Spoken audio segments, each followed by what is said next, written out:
John Jenner. I'm with Tech Edge. Very happy to be here in Washington, D.C. at the Shift Happens conference hosted by AvePoint. I have with me right next to me here John Peluso, who's Chief Product Officer at AvePoint, along with one of his clients, who is Simon Denton, who's a Technical Product Manager at Mott MacDonald. Gentlemen, thanks for joining me. Thanks, great to be here. So you've got an upcoming session, Simon. Can you tell me a little bit about it? I believe it's called Data-Driven Insights, Measuring the Impact of Digital Workplace Investments. Sure. So the session's really about bringing the landscape together of tools that you've got today, mixing those with the future inputs of connections and things, and really trying to dispel the myth of that things like ROI are a management measure of today. They're a management measure of yesterday. They're something that speaks the language of yesterday. And I'm trying to bring those things together so actually there's a better way of measuring things to make more impactful decisions. Great. Can you tell me a bit about how you work together with the AvePoint team and John in particular?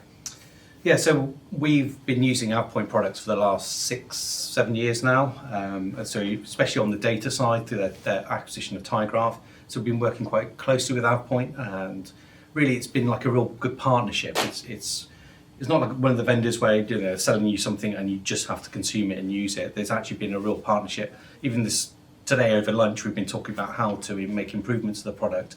I know they'll take that away, and then I'll see it in the product probably next week or next month. So it's been a really good relationship. Yeah, I mean, we're privileged to have customers such as yourself.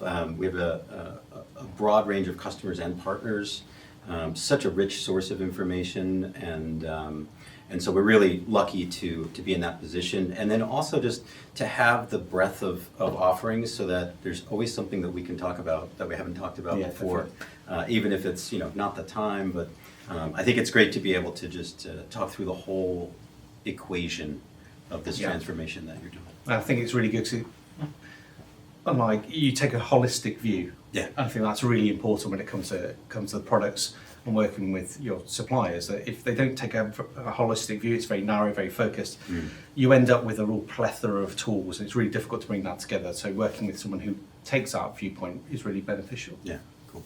Now, John told me all about the AvePoint Confidence Platform in another interview, but can you tell us, how you use it, from a customer's perspective? Well, from a customer's perspective, the Confidence Platform is something, it's what everyone's been thinking about, but not really kind of seen be brought to life. That whole idea that you can bring insights together through an orchestration layer. Well, we've been rolling that on our own for several years now. We've been lashing that together, and to be able to actually go to a turnkey solution, so actually I could bring that all together if I plug this in, this in, and this in, and it just happens. That makes a big difference. Great. Can you tell me a bit about your Microsoft 365 investment and how that's worked out?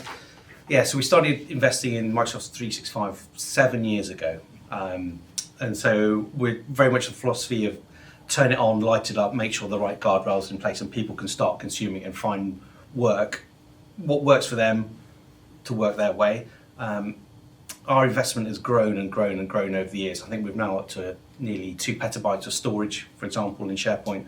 We're putting 50, 60 terabytes on a month. It's just gone stratospheric in terms of its growth. So I think our investment's always been around establishing those guardrails. Just as Microsoft roll a new feature out, it's establishing what is enough to keep people safe, to stop them crossing the median line, and allowing them to find their path. So that's how our investment approach has gone. Yeah, and I think it's a really smart approach that we see works well. The companies that are really getting the most from that investment are the ones that aren't locking things down, right? That's the wrong approach, but you use the term guardrails. I think that's perfect, right? Keep the train on the tracks. Yeah. Let's just stop really bad things from happening, and then, the evolution of what this becomes in the organization is free to blossom. Yeah, I mean, there's plenty of examples where people bend things so far out of shape. Yeah. They'll spend 60, 70, 80 million dollars trying to put something right when they just actually respect the product. This is what it can do, this is what it can't do. Just keep you safe, just find your path.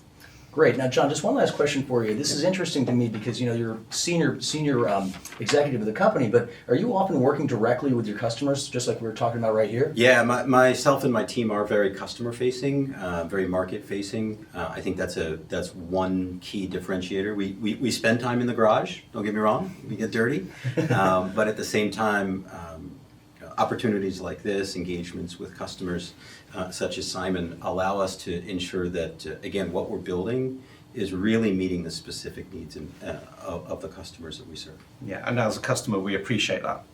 It's not as if the executive is 3 phone calls removed.